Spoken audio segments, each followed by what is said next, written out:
What's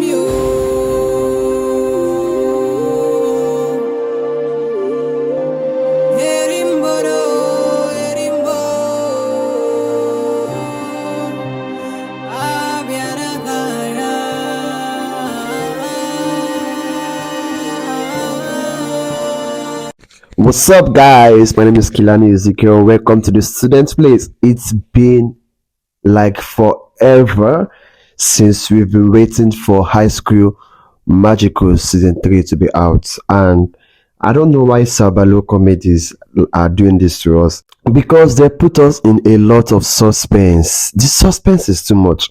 They take like forever to release episodes, and the worst part is that it keeps on releasing other movies, but then it doesn't want to give us High School Magical. I wonder when this series is going to come to an end, because it's getting too long and it's getting annoying. I just wish they would just do everything once and for all, so that we'll just get the gist, like, just watch this thing once and for all and move on with our lives. But no, they keep leaving us in suspense. It is well, forgive them. So guys, if you're new on this channel, you know the vibe. Click on the subscribe button, turn on your notifications, so that when we post other movie reviews, you'll be aware and you can get notified. And please don't forget to like after watching. So without wasting much time, let's get into reviewing the episode 1 of the back to school season of High School Magical. Let's go. So the first people I want to talk about is Peter and Johan. These two, I don't understand the back and forth they are doing in this movie. I don't understand. It's not making sense. Today they are, all in love, coupled up. The next day you're seeing them fighting, and Henry is always coming to the picture to cause problem. You see that Henry guy? That guy, I will cut off his neck.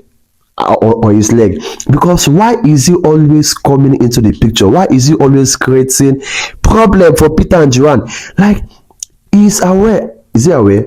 Like, why does he keep doing that?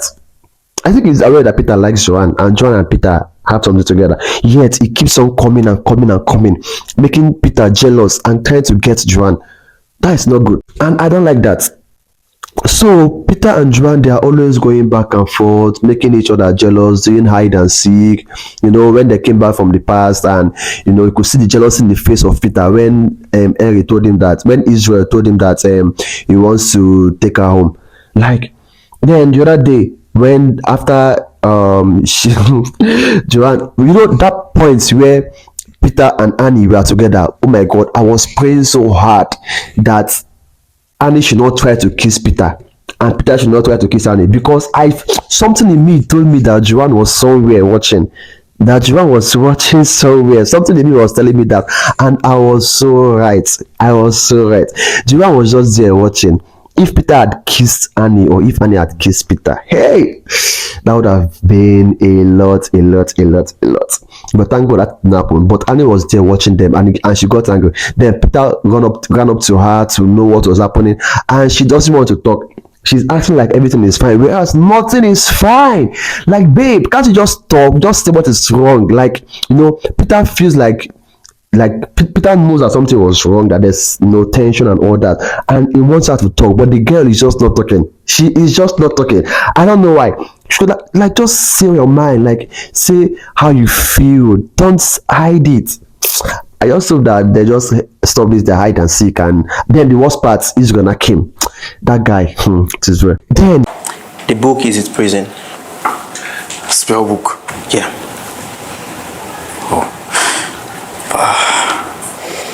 Who has it?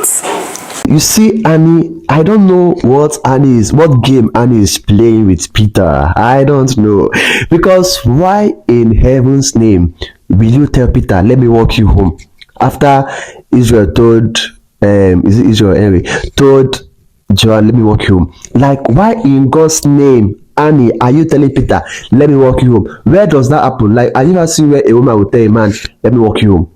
So I don't know why Annie is being all sweet, all, cozy, all caring, all romantic with Peter. Hey, baby girl, calm down. What is happening?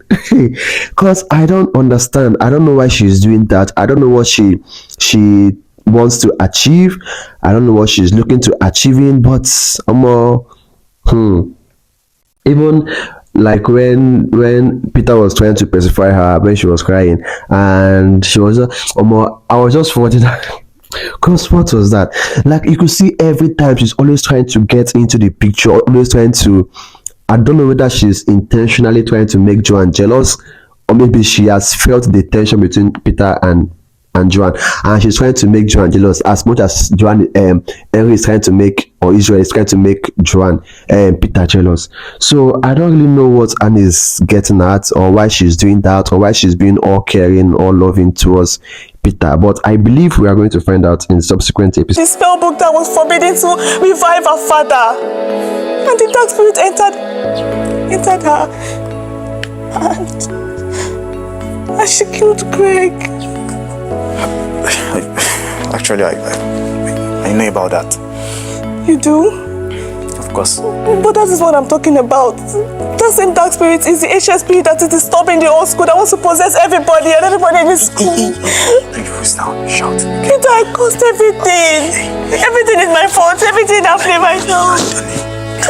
Everything happening right now is my fault. Hey, Annie, I understand. Please, stop crying, okay? Oh, Peter, you don't get it. If I was more sensitive to listen to the needs of the people that I led, all these things would be happening. Annie. I caused everything. Hey, Annie, listen to me.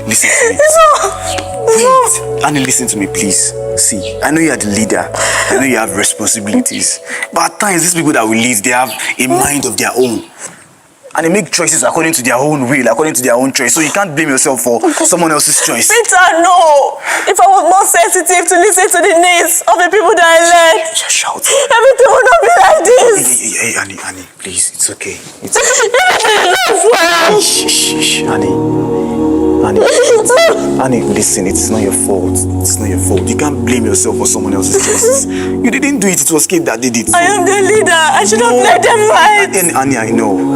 It's okay. Please stop crying and stop shouting, okay? We can walk through this together. We can fix this, please. Hey, it's okay. It's okay. It's okay. So the guys are back from the past, and they have like a great task ahead of them. They have the battle against the wicked one, and the wicked one is becoming impatient. He just wants to destroy the world as soon as possible. He wants to start ruling the world as soon as possible. So the guys have like a big battle, a big battle coming up, because they have to defeat that ancient one. If not, the guy is going to destroy a lot of things, going to cause a lot of problems. So the guys, they are scheming up, they are coming up with things to do to see how they can defeat them. Then Hope, I don't know whether Hope has been possessed or something, or why she's helping the ancient one to carry out his agendas. But then Peter and Annie are trying to stop her from doing that, and luckily John was able to put a track on her so that they will know where the ancient one is. But when they find out where the ancient one is, how are they going to fight him? Do they have the capacity? Do they have the capability? Do they have the strength? Do they have the powers to fight the ancient one? So what is the plan? Because they did not show us any plan. They did not tell us what their plan is. So I'm so curious in subsequent episodes to see what plan they have, because the ancient one is planning to do whatever he has to do the next day, which is on the Inter-Sport Day. So what plan are these guys coming up with? What is their line of action? What is their plan to defeat the ancient one? We don't know that, and we hope to see in the subsequent episodes. She's not dead either, Annie. Oh, are you okay? Now she's going to tell us everything she knows. Speak! We are coming for every one of you. What?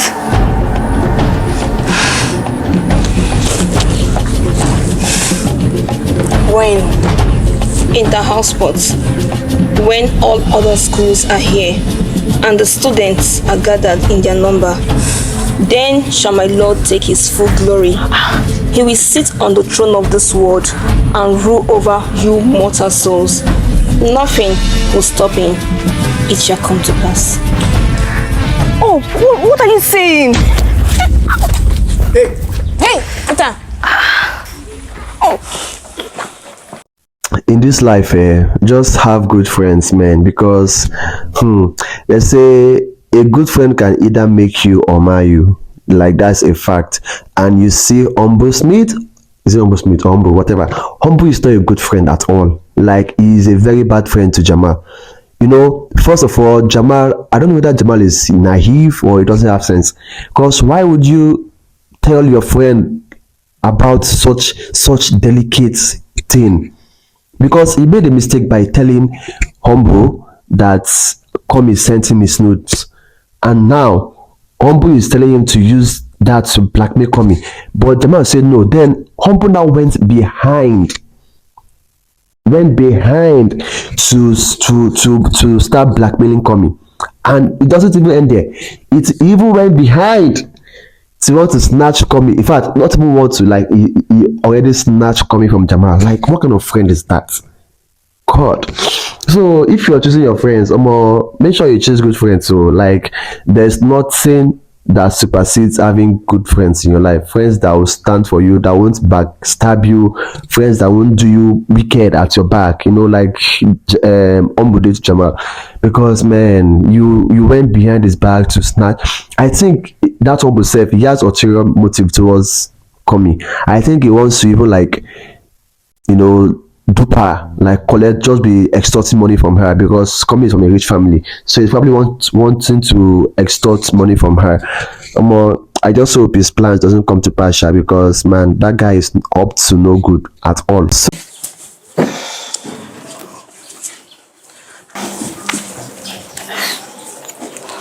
Don't tell me you're still shy about yesterday's kiss. It's the more reason I'm still shy.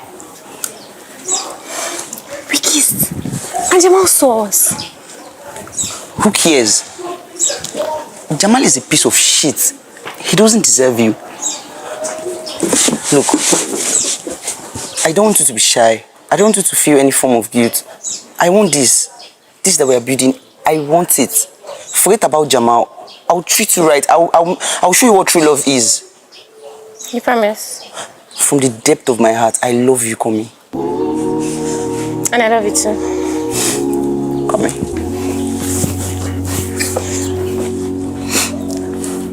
You know, you make the mountains crumble when you smile.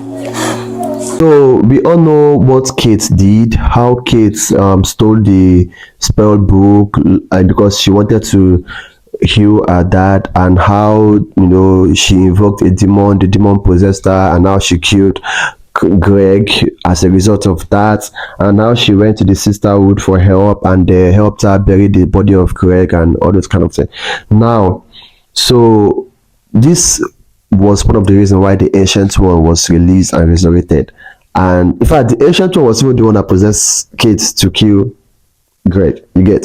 So now Annie is not like trying to blame Kate, and Kate just busted out. Like, she started blushing Annie, that Annie was not a good leader, Annie was this. But what do you guys think? Do you guys think Kate was right by all she said to Annie? Is she right, or she's just trying to be defensive or something? I mean, what she did was not right, and the sisterhood stood by her.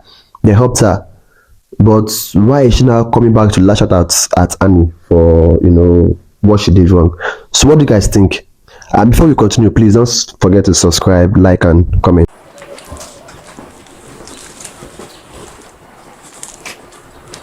Why? You brought this upon us. You did it. I'm sorry. I was trying to help my father, and I didn't know this will happen. And you killed Greg? Kate! If only you had walked up to me and told me everything. You have done nothing. Nothing, Annie. I'm sorry to say, but you don't care about anyone but yourself. Not even we, your sisters. What? I did what I did because I could no longer trust you to make the right call for me. Not just me, including the sisters. I could not watch my father die because a witch in my school is having a good time, calling herself a leader, while all this time she's just being selfish. Kate!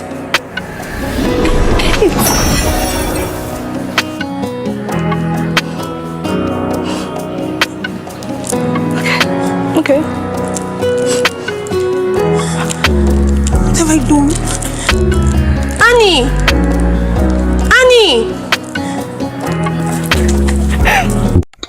So Chloe and her obsession with copper Sirbalo, I don't know what she sees in that copper that is shaking her head so much that she doesn't want to let him be.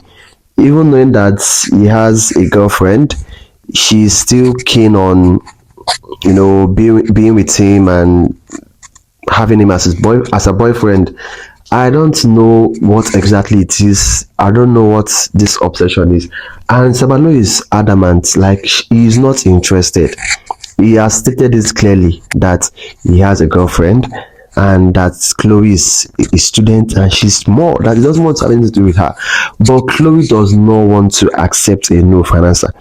To her, if she doesn't have Sirbalo, that nobody's going to have him.